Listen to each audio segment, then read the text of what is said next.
लेकर के सारे यूजेस पी ब्लॉक के और डीएनएफ ब्लॉक के सब यूजेस हम एक ही वीडियो में कवर करेंगे। ठीक है, तो यूजेस ऑफ द बोरोन और एल्युमिनियम एंड देयर कंपाउंड। सबसे पहले ग्रुप 13 के यूजेस की बात करते हैं। ठीक है, तो बोरोन जो होता है एक्सट्रीमली हार्ड होता है, एक्सट्रीमली हार्ड होता है। अरे भाई ये इतना ज़्यादा ये बड़े कैसे हो रहा है। चलिए, एक्सट्रीमली हार्ड होता है। ठीक है यार, ये कलर इसका खतरनाक क्यों हो रहा है।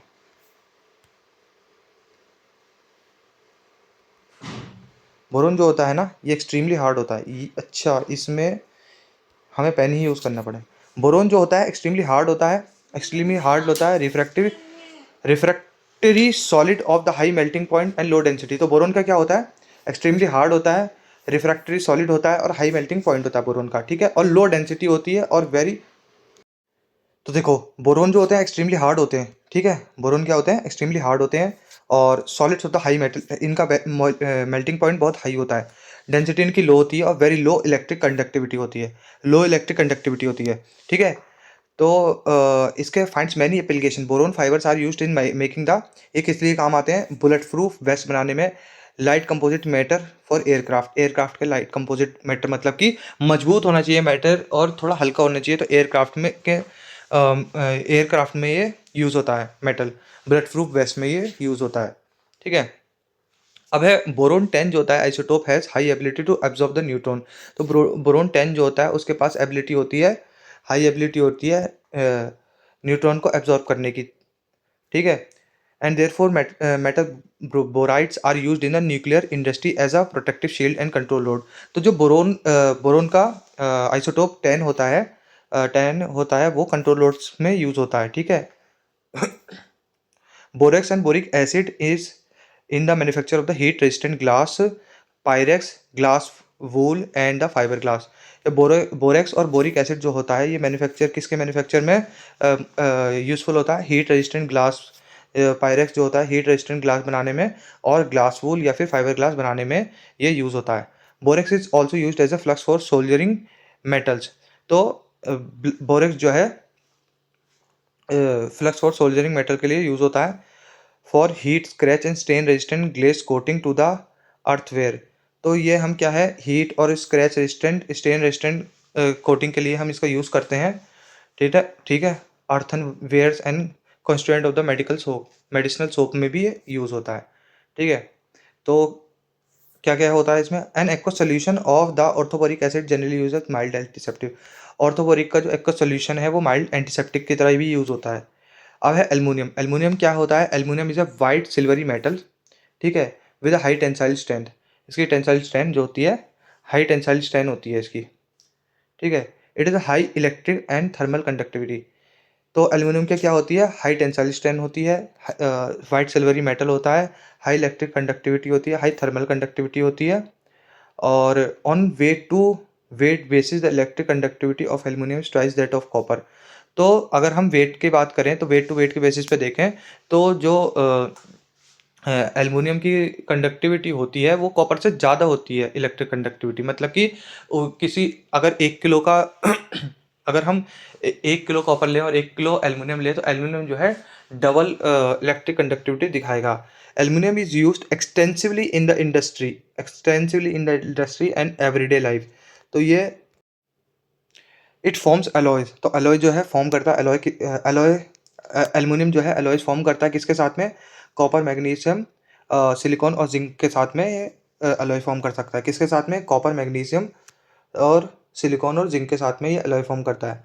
Aluminium and its alloy can be given shape of the pipe, tube, rods, wire, plates और फॉइल्स। तो इसको किसी भी फॉर्म में हम जो है इसके अलॉय को एल्युमिनियम को और उसके अलॉयज को हम किसी भी शेप में जो है बना सकते हैं, मतलब कि पाइप के फॉर्म में कर सकते हैं, ट्यूब के, रोड, वायर, फॉइल्स के शेप में। Therefore finding the uses in packaging. तो इसका यूज़ काफ़ी होता है पैकेजिंग में, यूटेंसिल मेकिंग में, कंस्ट्रक्शन में, एरोप्लेन बनाने में और ट्रांसपोर्टेशन इंडस्ट्री में इसका काफ़ी यूज़ किया जाता है। ठीक है, फिर aluminium and its compound for domestic purposes.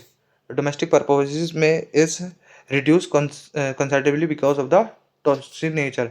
तो इसका जो है जो घर भर के कामों में जैसे हम यूज़ करते थे ना पहले, तो अब इसका यूज़ कम कर दिया है क्योंकि ये एल्युमिनियम जो है टॉक्सिक नेचर का होता है और ये मतलब पानी वगैरह के साथ में, खाने वगैरह के साथ में मिलने लगता है, तो इस वजह से इसका डोमेस्टिक यूज़ हमने कम कर दिया। अब है यूजेज ऑफ द कार्बन। तो यहाँ पे graphite fibre embedded in the plastic metal form high strength light weight composite.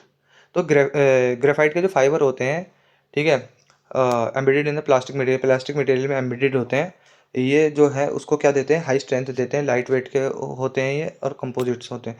ठीक है, composites are use in the product as a tennis racket में जो होता है तुम्हारा ग्रेफाइट फाइबर यूज़ होते हैं, फिशिंग रॉड में ग्रेफाइट फाइबर यूज़ होते हैं, और एयरक्राफ्ट एंड कैनोज में भी तुम्हारे जो है ग्रेफाइट फाइबर यूज़ होते हैं। Graphite being a good conductor, graphite is used as for electrode in the batteries and industry electrolysis. तो इलेक्ट्रोलाइसिस, और तुमने देखा होगा इलेक्ट्रोड जो होते हैं ग्रेफाइट के बने हुए होते हैं, तो इलेक्ट्रोलाइसिस में इसका काफ़ी काम होता है। ठीक है, अब है crucibles made from the graphites are into dilute acid. Crucible made from the graphite are inert. ठीक है, ये जो क्रूसिबल्स बनाते हैं, क्रूसिबल मतलब होता है तुम्हारा, मतलब कि जो तुम्हारे कंटेनर होते हैं, ठीक है, ये जो कंटेनर बनाते हैं हम ग्रेफाइट के, ये होता है इनर्ट डाइल्यूट एसिड और एल्कलाइज के लिए इनर्ट होते हैं। ठीक है, बीइंग हाईली पोरस और activated charcoal is used. Being highly porous and activated charcoal is used in absorbing the poisonous gases. ठीक है, एक्टिवेटेड चारकोल का हम इस्तेमाल करते हैं, ये एड्जॉर्ब करता है, क्या करता है, ये एड्जॉर्ब करता है, एड्जॉर्ब करता है किसको, पॉइजनस गैसेस को ये एड्जॉर्ब कर लेता है। एड्जॉर्प्शन और एब्जॉर्प्शन अलग अलग फिनोमेना है। ठीक है, एब्जॉर्प्शन पहले ही सरफेस केमिस्ट्री जब था तब उसमें ये आता था सरफेस केमिस्ट्री में। एब्जॉर्प्शन क्या होता था कि जब चीज़ों को बल्क में एब्जॉर्ब किया जाता है, बल्क में लिया जाता है, ठीक है, सोखा जाता है। और एड्जॉर्ब क्या होता है, वो सिर्फ सरफेस पे ले लिया जाता है। तो पॉइजनस गैस को ये क्या करता है, एड्जॉर्ब करता है अपनी सरफेस पे। Also used in water filter to remove organic contaminant. तो वाटर फिल्टर में भी इसका इस्तेमाल होता है, किसका, ग्रेफाइट का, to remove organic contaminators and in air conditioner system to control the order. तो एयर कंडीशनर सिस्टम में भी इसका इस्तेमाल होता है ऑर्डर के लिए, मतलब कि सुगंध के लिए। ठीक है, कार्बन ब्लैक। अब कार्बन ब्लैक का काम क्या होता है, carbon black is used as a black pigment in the black ink. Black ink में ये ब्लैक पिगमेंट की तरह यूज़ करता है, and as a filler in the automobile tyre. तो ऑटोमोबाइल के जो टायर होते हैं मतलब गाड़ियों के जो टायर होते हैं उसमें फिलर की तरह भी काम करता है कार्बन ब्लैक। अब है कोक। कोक जो होता है is used as a fuel and largely as a reducing agent in the metallurgy. तो कोक जो है फ्यूल की तरह यूज़ करा जाता है और largely as a reducing agent की तरह मेटलर्जी में यूज़ करा जाता है। पहले जो था, जब ये मेटलर्जी का चैप्टर था तब उसमें कोक का इस्तेमाल दिखाते थे, अब वो चैप्टर हट चुका है। अब है diamond. Diamond is a precious stone used in the jewellery. Jewellery में है, सबको पता है। ठीक है, it measures in 1 carat. 1 carat diamond में कितने होता है, 200 मिलीग्राम होते हैं। ठीक है, मेजर्ड इन द कैरेट। और 1 कैरेट में कितने होते हैं, 200 मिलीग्राम। कुछ भी पूछा जा सकता है क्वेश्चन में, क्योंकि स्पेसिफिकली यूजेस का दिया गया है सिलेबस में। ठीक है, अब है ग्रुप 15 के यूजेस। तो ग्रुप 13 और 14 के हो गए, 15 के यूजेस देखते हैं। Main use of dinitrogen is the manufacture of ammonia. Ammonia, dinitrogen जो होती है, यूज होती है अमोनिया बनाने के लिए। N2 + 3H2 gives two ammonia 2NH3। ठीक है, तो ये अमोनिया बनाने के लिए। And other industrial chemical containing the nitrogen, like calcium cyanamide बनाने के लिए भी यूज़ होता है nitrogen. It also find the use where an inert atmosphere is required. तो जैसे कि जहाँ पे इनर्ट एटमोसफेयर रिक्वायर्ड होता है वहाँ पे हम नाइट्रोजन, डाइनाइट्रोजन का यूज़ कर सकते हैं, क्योंकि ये जो होते हैं डाइनाइट्रोजन के बीच में जो बॉन्ड्स होते हैं वो बहुत स्ट्रॉन्ग होते हैं, वो टूटते नहीं इतनी आसानी से, तो वो इनर्ट बिहेवियर दिखाते हैं। तो किस में यूज़ होता है, आयरन और स्टील इंडस्ट्री में इनर्ट एटमोसफेयर बनाने के लिए यूज़ होते हैं फॉर द रिएक्टिव केमिकल। फिर है iron and steel industry inert diluent for the reactive chemical. ठीक है, अब है लिक्विड डाइनाइट्रोजन। लिक्विड डाइनाइट्रोजन जो होती है ये यूज़ होती है as a refrigerant to preserve the biological material को और फूड आइटम्स को एंड क्रायो सर्जरी के लिए। तो लिक्विड डाइनाइट्रोजन जो होती है वो यूज़ करी जाती है रेफ्रिजरेंट में to preserve the biological material, और क्रायो प्रिजर्वेशन में, क्रायो सर्जरी में, फूड आइटम को प्रिजर्व करने में जो है ये यूज़फुल होती है। अब आगे चलते हैं। Sulphuric acid. सल्फ्यूरिक एसिड ये बहुत इंपॉर्टेंट एसिड होता है, वेरी इंपॉर्टेंट इंडस्ट्रियल केमिकल होता है ये। Nations industrial strength can be judged by the quantity of the sulphuric acid is produced और कंज्यूम। नेशन की जो है तुम्हारी इंडस्ट्रियल स्ट्रेंथ इसके बेसिस पे जज की जा सकती है। ठीक है, तो समझ सकते हो कितना इंपॉर्टेंट होता है ये। ठीक है, it's needed for the manufacture of hundreds of sulphuric acid. तो हंड्रेड्स ऑफ सल्फ्यूरिक एसिड के लिए इसको ज़रूरत पड़ती है। ठीक है, इट इज़ नीडेड, मैं इसको दूसरा वाला ले लूँ। It is needed for the manufacture of the hundreds of other compounds and also in the many industrial process. The bulk of the sulphuric acid produced is used in the manufacture of the fertilisers. तो ये fertilisers बनाने में काम आता है। ठीक है, जैसे कि अमोनियम सल्फेट हो गया, सुपर फॉस्फेट हो गया। ठीक है, other uses are in the petroleum refining में काम आता है, मैन्युफैक्चर ऑफ द पिगमेंट में काम आता है, पिगमेंट को मैन्युफैक्चर में काम आता है, पेंट और डाई स्टफ इंटरमीडिएट इन सब में, डिटर्जेंट इंडस्ट्री में काम आता है, मेटलर्जिक एप्लीकेशन होते हैं इसके, cleansing metal before enamelling, electroplating, galvanising, storage battery, the manufacture of the nitrocellulose as a laboratory reagent ये यूज़ होता है। तो इसके बहुत ज़्यादा यूजेस होते हैं इसके सल्फ्यूरिक एसिड के। अब देखो इसके स्पेसिफिकली ऑक्सीजन वगैरह के तो दे नहीं रखे, तो मैंने इसके जो मिले यूजेस मैंने वो ही पढ़ा दिए। अब है this compound can be used, अब है हेलोजेंस में। ये हेलोजन के compound can be use as non aqueous solvents. The interhalogen compounds are very useful. ये इंटर हेलोजन कंपाउंड्स ये सारे ये भी लास्ट के जो टॉपिक्स हैं उनके यूजेस दे रखे हैं ये। तो इंटर हेलोजन कंपाउंड जो होते हैं are very useful in fluorinating agents की तरह यूज़ करा जा सकता है ये। ClF3 and BrF3 are use for the production of UF6। तो ClF3 और BF3 का यूज़ कहाँ होता है, यहाँ पे UF6 बनाने के लिए यूज़ होता है in the enrichment of uranium 235। ठीक है, तो इसका इस्तेमाल जो है न्यूक्लियर इंडस्ट्री में होता है, न्यूक्लियर इंडस्ट्री में इसका इस्तेमाल होता है। किस में होता है, UF6 बनाने में, in the enrichment of uranium 235। किसका इस्तेमाल होता है, ClF3 और BrF3 का। अब है हीलियम। हीलियम क्या होती है, हीलियम होती है नॉन इन्फ्लेमेबल और लाइट गैस होती है, पहली चीज़ तो ये है। ठीक है, helium is a non inflammable light gas, hence it is used in the filling of the balloon. तो इस वजह से इसको लाइट गैस होती है इसलिए ये उड़ती है और ये तुम्हारा बैलून्स में यूज़ करी जाती है क्योंकि नॉन इन्फ्लेमेबल होती है। For meteorological observation, for meteorological observation के लिए ये बलून्स में रखी जाती है। ठीक है, ऊपर बलून भेजे जाते हैं और चेक करा जाता है एटमॉस्फेरिक जो भी होता है, प्रेशर वगैरह जो भी होता होगा, तो वो सब ऑब्जर्वेशन की जाती है इसके द्वारा। It is used in the gas cooled nuclear reactor. ठीक है, गैस कूल्ड न्यूक्लियर रिएक्टर में इसका इस्तेमाल किया जाता है किसका, हीलियम का। लिक्विड हीलियम का जो बॉइलिंग पॉइंट होता है 4.2 होता है। तो 4.2 इसका बॉइलिंग पॉइंट होता है जो कि बहुत लो होता है, लोएस्ट होता है। तो find use in cryogenic agents, तो क्रायोजेनिक एजेंट्स में इसका यूज़ होता है। मतलब कि क्रायोजेनिक का मतलब होता है कि जब हम प्रिजर्व करते हैं किसी चीज़ को बहुत लो टेम्परेचर पे, उसमें क्रायोजेनिक क्रायोजेनिक उस चीज़ से रिलेटेड होता है। ठीक है, for carrying out the powerful superconducting और carrying out the various experiment at low temperature. Low temperature पे अगर हमें बहुत एक्सपेरिमेंट करने हैं तो उसमें हम हीलियम का इस्तेमाल, लिक्विड हीलियम का इस्तेमाल कर सकते हैं क्योंकि उसका जो बॉइलिंग पॉइंट है 4.2 केल्विन होता है। अब चलिए आगे। It is use to produce and sustain the powerful superconducting magnets. Superconducting magnets बनाने के लिए काम आता है। Which forms essential part of modern N M R spectrometer. ये एसेंशियल पार्ट बनाता है किस, of modern NMR spectrometer, magnetic resonance imaging MRI में। ठीक है, तो इसके काम ऐसा नहीं है कि हल्का फुल्का काम है, बतेरे खतरनाक काम करता है ये। तो क्या किस किस में काम है, NMR स्पेक्ट्रोमीटर और मैग्नेटिक रेजोनेंस इमेजिंग में system for the cleaning diagnosis. It is used as a for clinical diagnosis. ठीक है, MRI वगैरह में काम आता है ये। It is used as a diluent for the oxygen in the modern diving apparatus because it is so very low solute in the blood। तो ये जो होता है ये तुम्हारा जो डाइवर्स होते हैं उनके सिलेंडर में, ऑक्सीजन सिलेंडर में डाला जाता है ये, क्योंकि हीलियम जो होती है बहुत लेस सोल्यूबल होती है ब्लड के अंदर। ठीक है, अब है तो ये बहुत इंपॉर्टेंट है, ये आ सकता है, ये सारे सारे ही इंपॉर्टेंट है, ध्यान रखना। ठीक है। तो नियोन, अब नियोन का क्या है, neon is used in the discharge tube, neon जो है डिस्चार्ज ट्यूब में यूज़ करा जाता है, एंड फ्लोरेसेंट बल्ब में यूज़ करा जाता है कि चमक मारते हैं ये, ठीक है।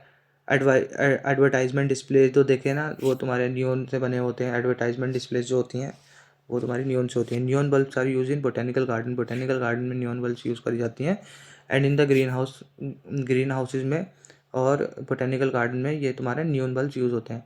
अब रही बात आर्गन की, आर्गन का प्रोवाइड द मेनली प्रोवाइड क्या करता है, ये इनर्ट एटमॉस्फेयर प्रोवाइड करता है हाई टेम्परेचर पे, और मेटलर्जिकल प्रोसेस क्या है, arc welding of the metal और एलॉयड। तो arc welding of metal of alloy की कौन करता है, आर्गन करता है। Arc weld of the arc welding of the metal और एलॉयज। फिर है फिलिंग, इलेक्ट्रिक बल्ब की फिलिंग के लिए आर्गन यूज़ होता है, और also used in the laboratory of the handling substances that are air sensitive. तो handling substance that are air sensitive को लेबोरेटरी में यूज़ होता है, हैंडलिंग सब्सटेंस जो एयर सेंसिटिव होते हैं उन सब्सटेंसेस को हैंडल करने के लिए आर्गन यूज़ होता है। और there are no significant use of xenon, xenon और क्रिप्टॉन के कोई हमें सिग्निफिकेंट यूज अभी हम नहीं लेते, इनका इस्तेमाल इतना नहीं करते। They are use in the light bulbs, तो लेकिन फिर भी वो यूज़ होते हैं light bulb design for special purposes, special purposes के लिए जो लाइट बल्ब डिज़ाइन होते हैं उसके में हम यूज़ करते हैं इनको। तो ये सारे इसके हीलियम के हो गए, हीलियम के, आर्गन के, नियोन के और जिनोन और क्रिप्टॉन के इंपॉर्टेंट पॉइंट्स। अब है, ये मैंने कवर भी कर दिया था डी ब्लॉक का। इसमें जो होता है ये तुम्हारा KMnO4 का है, ठीक है। ये पोटेशियम परमैंगनेट के लिए होता है, यूजेस पोटेशियम परमैंगनेट के हैं ये। Beside the use of analytic chemistry, potassium permanganate is used as a favourite oxidant in preparing the organic chemistry, organic chemistry में favourite oxidant in preparing the organic chemistry में use होता है ये। और ये जो है ब्लीचिंग करने के काम आता है वूल की, कॉटन सिल्क या फिर टेक्सटाइल फाइबर की, और ये डिकलराइजेशन करता है ऑयल का, ठीक है। क्यों ये सब कैसे कर पाता है ये, क्योंकि स्ट्रॉन्ग ऑक्सीडाइजिंग पावर होती है इसकी। अब बात करते हैं लैंथेनॉइड की। देखो, best single use of the lanthanoid is for the production of alloys और स्टील, ठीक है। एलॉयज़ और स्टील का प्रोडक्शन का ये इसका मेन वो होता है। Best single use of the lanthanoid well known for the alloys for the production, तो ये मेन इसका काम क्या होता है, एलॉय, स्टील के एलॉय बनाता है ये, for the plates and pipe, plates और पाइप के लिए, ठीक है। मेन तो एलॉय है, ठीक है। तो इसका वेल नोन एलॉय होता है एक मिश मेटल जिसको कहते हैं, which consist of the lanthanoid metal, जो कि लैंथेनॉइड मेटल होता है इसमें 95%, मिश मेटल में 95% लैंथेनॉइड मेटल होता है, और आयरन जो होता है 5% होता है। और थोड़ा ट्रेसिस होता है किस किस का, ये भी पूछा जा सकता है, इंपॉर्टेंट है बहुत ज़्यादा। Traces of sulphur, carbon, calcium और एल्युमिनियम के ट्रेसेस होते हैं, सल्फर, कार्बन, कैल्शियम और एल्युमिनियम के ट्रेसेस होते हैं। A good deal of misch metal is used in a Mg based alloy, तो मैग्नीशियम बेस्ड अलॉय जो होती है उसमें ये मिश मेटल का इस्तेमाल किया जाता है, ठीक है। और टू प्रोड्यूस अ बुलेट और shell, to produce bullet shell, ये Mg बेस्ड अलॉय क्या किस लिए होते हैं, मिश मेटल जो है यूज़ होता है Mg बेस्ड अलॉयज में, और किस क्या बनाने के लिए, बुलेट सेल्स और लाइटर फ्लिंट्स बनाने के लिए, बुलेट सेल्स और लाइटर फ्लिंट्स बनाने के लिए। Mixed oxide of lanthanides are employed as catalyst, तो जो लैंथेनाइड के मिक्स्ड ऑक्साइड होते हैं वो कैटलिस्ट की तरह काम करते हैं, ठीक है। In petroleum cracking, petroleum cracking में सम इंडिविजुअल एलन oxides are used as phosphors in television screen और सिमिलर फ्लोरिनेशन स्क्रीन की तरह मतलब कि जो फ्लोरिनेटिंग सरफेस की तरह काम करता है चमक के लिए। कौन काम करता है, कुछ एलन के ऑक्साइड्स होते हैं। मिक्स ऑक्साइड जो होते हैं लैंथेनॉइड्स के जो है कैटलिस्ट पेट्रोलियम क्रैकिंग में यूज़ होते हैं, ठीक है। तो ये सब इसके इंपॉर्टेंट पॉइंट्स हो गए, मैं इसको मिटा देता हूँ।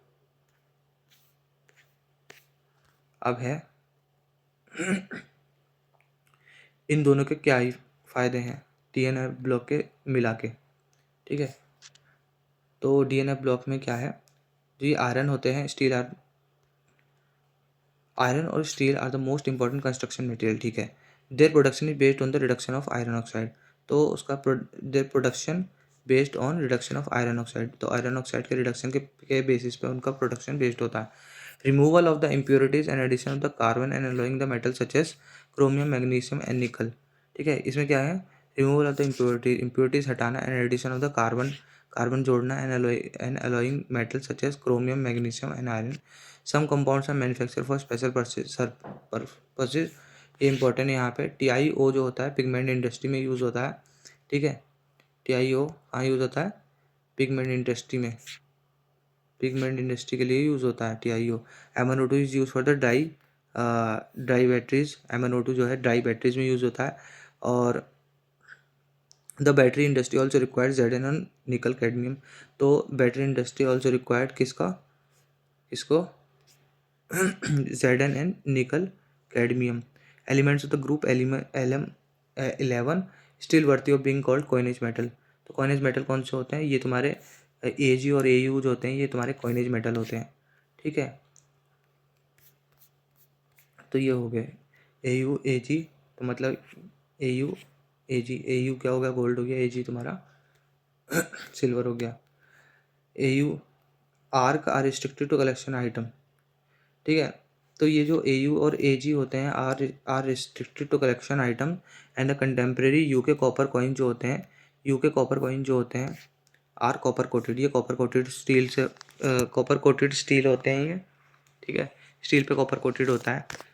ये मैंने थोड़े से इधर लिख रखे हैं। तो यूके कॉपर जो होता है तुम्हारे कॉपर कोटेड स्टील होता है। और यूके जो सिल्वर कॉइन्स होते हैं वो यूके सिल्वर कॉइन जो होते हैं ये कॉपर और निकल के एलॉय से मिलके बनते हैं। और ये वेकर प्रोसेस में भी यूज़ होती हैं D block as an enzyme. ये इथीन को, सॉरी यहाँ पे इथीन होगा, ठीक है। इथीन को इथीन को ये तुम्हारा इथीन को ये चेंज करते हैं तुम्हारे उसमें, इसमें चेंज करते हैं। एक मिनट देख लें यार, किसमें चेंज करते हैं? इथीन को इथेनॉल में कन्वर्ट करते हैं। PDCl2 जो है यहाँ पे कैटलिस्ट होती है, ठीक है। फिर हेवर्स प्रोसेस में जो होती है आयरन कैटलिस्ट की तरह काम करती है। हेवर प्रोसेस में आयरन कैटलिस्ट की तरह काम करती है, ठीक है। और फोटो इंडस्ट्री में अगर देखें तो फोटो इंडस्ट्री में AGBR जो है उसके वो हेल्पफुल होती है। किस तरीके से हेल्पफुल होती है इसमें फोटो इंडस्ट्री में? तो ये जो होता है AGBR होता है स्पेशल लाइट सेंसिटिव मटेरियल होता है, ठीक है। फोटोग्राफिक इंडस्ट्री में इसकी ज़रूरत होती है। ये चीज़ तुम उसमें भी पढ़ोगे, कोऑर्डिनेशन में भी। फिर जिगलर नाटा कैटलिस्ट अगर हम देखें तो TiCl4 with the AlCH3 thrice होती है, ठीक है। जिगलर नाटा कैटलिस्ट जिगलर नाटा कैटलिस्ट क्या करती है?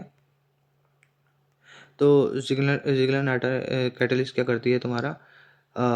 ये मैन्युफैक्चर ऑफ द पॉलीथीन में काम आती है। ये जो चैप्टर था पॉलीमर्स उसमें ये मेंशन था, ठीक है। अब तो पता नहीं क्या करा है, सारा हटा दिया उस सिलेबस जिससे थोड़ा बहुत वेरिएशन रहता था, वो चीज़ सब ख़त्म कर दी इन्होंने। और ऐसा नहीं है कि वो इम्पोर्टेंट चैप्टर्स नहीं थे, वो मेटलर्जी वगैरह सब इम्पोर्टेंट थे। ऐसा नहीं है कि दुनिया में से साइंस हट गई है वो चैप्टर हटाने से। पता नहीं क्या सोच कर हटाया, फालतू चीज़ लगा दी उसमें उल्टा। अब चलो आगे बढ़ते हैं, अभी हमारा ये टॉपिक नहीं है। V2O5 जो है यूज़ होता है तुम्हारा कॉन्टैक्ट प्रोसेस में यूज़ होता है, ठीक है। और ये क्या करता है? ये SO2 को H2SO4 में कन्वर्ट करता है। तो इसका काम होता है कॉन्टैक्ट प्रोसेस में। अब बात करते हैं अगले पॉइंट पे। तो ये सब हो गया। तो जिगलर नाटा कैटलिस्ट का भी बता दिया, पॉलीमराइजेशन ऑफ एल्काइंस के लिए काम आता है, ठीक है। और ये भी बता दिया इथीन को कन्वर्ट करता है ये किसमें? ये इथीन को कन्वर्ट करता है, इथेनॉल में नहीं करता, सॉरी। ये इथेन कन्वर्ट करता है, ये कीटोन में कन्वर्ट करता है, माफ़ करना। और PDCl2 इसके जो होती है कैटलिस्ट होती है, और CuCl2 होती है, CuCl2। तो यहाँ पे कवर हो गए हैं सारे। अब कल या परसों वीडियो आ जाएगी P ब्लॉक की और DNF ब्लॉक की, ठीक है। पूरी 2 घंटे में, 1.5 घंटे में कंप्लीट कर देंगे। अब इसको कंप्लीट करते हैं, बंद करते हैं। तो अगर देखिए वीडियो तो थैंक यू फॉर वॉचिंग।